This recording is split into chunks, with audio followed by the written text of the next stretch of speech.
Defending champions back home at the AT&T Center.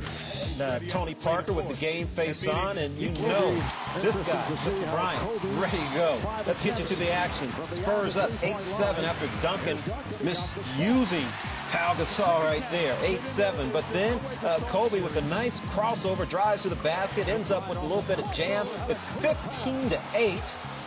But at that point is kind of when Ginobili kind of gets into the situation here. Now it's 22-21. You see Jordan Farmar with the shorter Lakers up by 3 at the end of 1. Now after Ginobili had already done a little bit of damage, look at this 3. Spurs go up 30-28.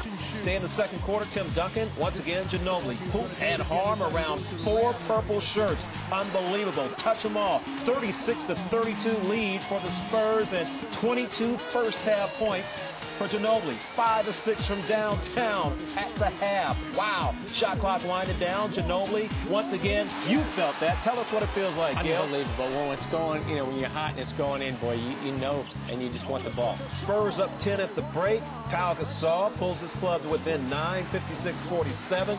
Meanwhile, Duncan, the mismatch over Sasha Vujacic, that's not going to work. It's a 12-point lead for the men in white. Meanwhile, Ginobili continues to do what he does. Hard to the hole, very aggressive. Spurs lead by 12 at the end of 3, 69-57. Fourth quarter, Tony Parker gets it back from Brent Barry, part of a 12-1 run for the home club. They're up by 17 points, 77-60. 8 hours difference between New York and Paris, France. I didn't want to put San Antonio in there. Don't ask me why. But a lot of folks over in France watching this game on the satellite, and they feel pretty good about what they saw from Parker. Meanwhile, Duncan, puts the smut face there on Derek Fisher.